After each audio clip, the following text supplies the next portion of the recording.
Boa tarde, pessoal. Hoje a gente vai trabalhar o dia 22 de abril, certo? Dia do descobrimento do Brasil. Faz parte do nosso contexto. A gente está analisando agora a história do Brasil e a chegada do europeu no nosso país é um dos desdobramentos desse conteúdo, tá? Apesar daqui estar escrito descobrimento do nosso país, descobrimento do Brasil, muitos historiadores preferem o termo chegada do europeu, porque é difícil você descobrir alguma coisa que, segundo algumas teorias, tinha de 4, 5 até 6 milhões de pessoas, culturas diferentes. Tá? Então é isso que a gente vai analisar a partir de agora. Tá? Como é que foi esse contato aqui? Então, sabíamos que no século XV e XVI a sociedade vivia aquela fase das grandes navegações e vão se destacar nessas grandes navegações Portugal e Espanha, rumo às Índias e em busca de novas rotas marítimas. Então, assim, Dom Manuel, tá, pessoal? Aqui está Dom Manuel, mas é com U. Dom Manuel, o Venturoso, tá? Justamente vai receber esse nome aqui devido à inclinação, né, o sonho do contato com o Oriente, para descobrir novas rotas comerciais, tá? Então, Dom Manuel Venturoso ordenou que Cabral fosse às Índias. E assim Cabral deixou a praia do Rastelo, em Portugal, no dia 9 de março, no comando de 3 caravelas e 10 naus. Segundo as teorias, eles disseram que se perderam e chegaram bem aqui no nosso país, então veja o caminho que fizeram. Tá? Então, algumas teorias ali é de que tanto Cabral quanto Dom Manuel Venturoso, que vai reinar em Portugal de 1495 até 1521, eles mesmos já sabiam da possibilidade, né, de encontrar terras, riquezas no nosso país, tá bom? Então, nessa viagem aqui, Cabral ele se afasta da costa africana rumo ao sudoeste e vai chegar no nosso país. Então, todo esse percurso, todas essas teorias aqui em volta justamente do que? De se chegar às Índias. Porque antes esses produtos que vinham da Índia, né, passavam pelo Mediterrâneo e era intermediado tanto por italianos quanto árabes. Então, havia o que? A elevação dos preços. Então, dentro desse período de navegação, a gente vai ter o destaque de Vasco da Gama e, posteriormente, Pedro Álvares Cabral, que vai chegar no nosso continente. Então, a gente tem aqui para a gente se perguntar, foi acaso ou intencional? Casualidade. Cabral se desviou da rota sem querer devido a erros de cálculo na viagem em direção às Índias. E isso é a teoria da casualidade. Ah, fui sem querer, ele estava navegando, se perdeu e chegou aqui. Legal. E a intencionalidade, ou seja, os portugueses há muito tempo tinham indícios da existência de terras por aqui. Então, a existência de mapas que, desde a Idade Média, indicavam a presença de terras a oeste da Europa. Então, e aí, o que você acredita? Foi acaso ou intencional? Sendo acaso ou intencional, né, o que é de fato realmente o que aconteceu é que no dia 22 de abril do ano de 1500, chegava ao Brasil, então descoberto, né, digamos entre aspas, 13 caravelas portuguesas lideradas por Pedro Álvares Cabral. À primeira vista, eles acreditavam tratar-se de um grande monte, tá? Por se tratar de um grande monte, de uma montanha, ser época de Páscoa, chamaram então de Monte Pascoal. No dia 24 de abril, 2 dias após a chegada, ocorreu o primeiro contato entre os indígenas brasileiros que habitavam a região e os portugueses. Tá? Então, antes desse dia, se descansaram em um porto natural, que vai receber o nome de Porto Seguro, na Bahia, e assim vai acontecer o primeiro contato. Segundo os relatos da carta de Pero Vaz de Caminha, o escrivão, foi um encontro pacífico e de estranhamento. Até aqui tudo certo. Estranhamento faz parte da questão cultural, é um choque de realidade entre visões e culturas distintas, tá bom? Então foi relatado e demonstrado pelos relatos de Caminha. Vamos lá ver um pouquinho a carta do Pero Vaz de Caminha. A carta de descobrimento, pode ver aqui, ó, entre aspas, do escrivão Pero Vaz de Caminha é o mais rico documento em detalhes da expedição de Cabral. De acordo com ele, no dia 21 de abril, os navios encontraram os primeiros indícios de terra. No dia seguinte, pela manhã, ancoraram. No dia 23, Nicolau Coelho travou o primeiro contato com um grupo de índios tupiniquim. Segundo a narrativa de Caminha, os primeiros contatos foram amigáveis, porém com grande estranhamento.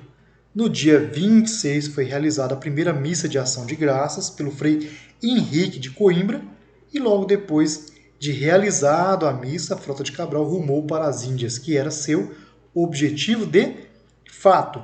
Então a gente pode analisar dois fatos interessantes aqui.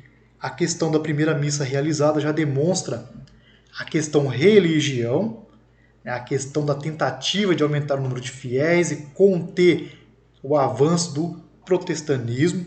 Então esses primeiros religiosos vão ter a missão de evangelizar esses nativos, esses povos bárbaros, segundo a sua visão. E, em segundo lugar, eles rumaram para as Índias, que era o seu objetivo, né? Chegando em Calicut no dia 13 de setembro, certo? No dia 26 de abril foi celebrada a primeira missa no Brasil pelo Frei Henrique. Foram convocados 1.000 homens, entre oficiais e marinheiros, e havia cerca de 200 indígenas que acompanhavam atentamente ao que acontecia, com muito respeito e adoração. Os indígenas seguiam os mesmos gestos dos portugueses. Se eles levantavam, eles também levantavam. Se eles ajoelhavam, eles também ajoelhavam, certo? Sendo verdade ou não, que eu acho ser difícil, o estranhamento faz parte, mas a adoração já não podemos afirmar, certo? Nos dias seguintes, os portugueses tentaram mostrar para os indígenas o respeito que tinham com a cruz. Se ajoelharam um por um e a beijaram. Alguns indígenas fizeram o mesmo gesto, que fez com que fossem considerados inocentes e fáceis de evangelizar. Então a gente já destaca aqui que se inicia a partir dali o que? O etnocentrismo. Por que esses povos eram considerados inocentes, fáceis de evangelizar? Eles não tinham Deus? Eles não tinham uma sociedade? Tinham seu próprio pensamento, seu próprio costume? São questões para a gente analisar. Então Vaz de Caminha pede ainda para que o rei venha logo para batizá-los a fim de conhecer mais sobre a fé deles. A segunda missa foi celebrada no dia 1º de maio na foz do rio Mutari, e assim deu-se início que hoje é considerado o maior país católico do mundo. Tá bom, pessoal?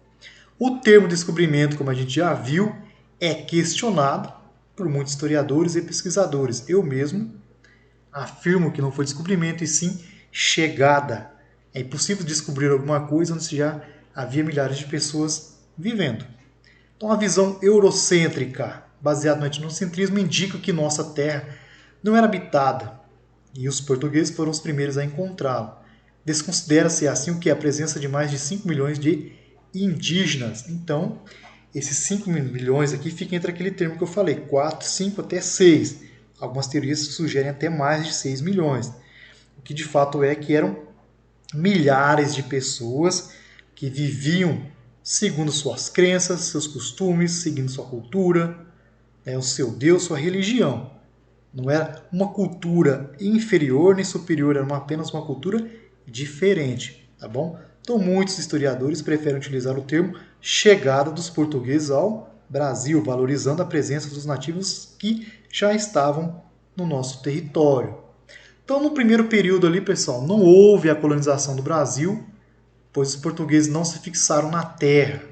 Nesse período, o Portugal aqui ele tinha até um apelido do que? De varre-praias. Ele não tinha interesse de adentrar o interior, mas sim explorar o que tinha no litoral. Então, após os primeiros contatos com os indígenas, muitos bem relatados na Carta de Caminha, os portugueses começaram a explorar o pau-brasil da Mata Atlântica.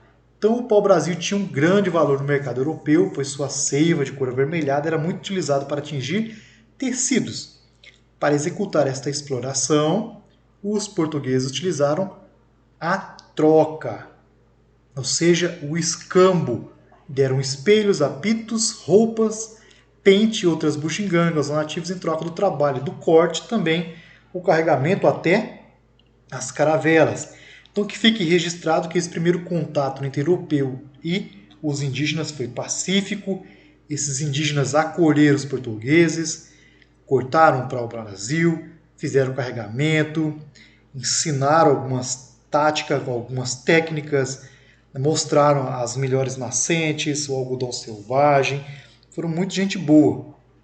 Depois a gente sabe que o pagamento para eles não foi nada bom.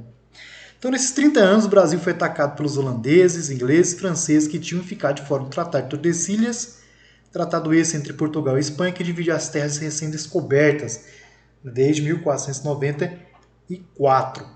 Então, para se ter ideia, pessoal, os indígenas do nosso litoral tinham mais contato com os franceses do que, propriamente dito, com os portugueses. Então, os piratas saqueavam e contrabandeavam para o Brasil, provocando pavor no rei de Portugal de perder essa colônia. Então, o medo da coroa portuguesa era de perder esse território para um outro país. Então, para se evitar esses ataques, Portugal vai organizar o que? Enviar para o nosso país as expedições guardas-costas, que era a tentativa de combater o contrabando, porém com poucos resultados de fato.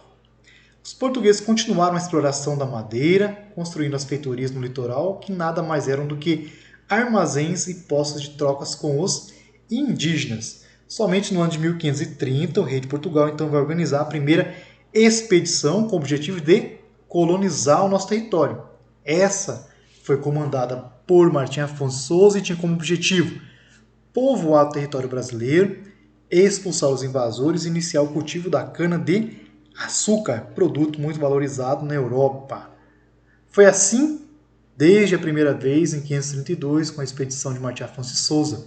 Então, chegaram ao Porto São Vicente, que era o ponto de interseção da costa do pau-brasil e da costa do ouro e da prata.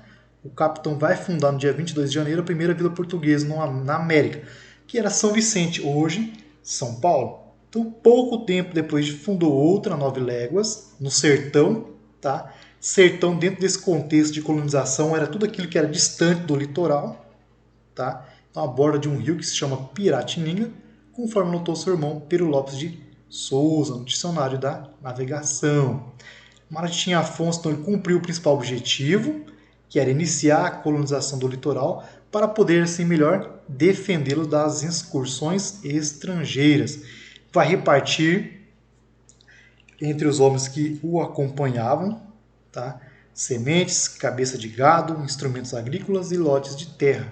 E vai nomear assim também autoridades para impor a justiça e também a ordem, certo? Aqui são as imagens para a gente finalizar, tá bom? A partir da semana que vem a gente vai analisar cada uma dessas expedições, o que vai acontecer com o nosso país, como é que vai ficar a divisão dessas terras, tá? No demais, anotem suas dúvidas e entrem em contato com o professor e se cuidem.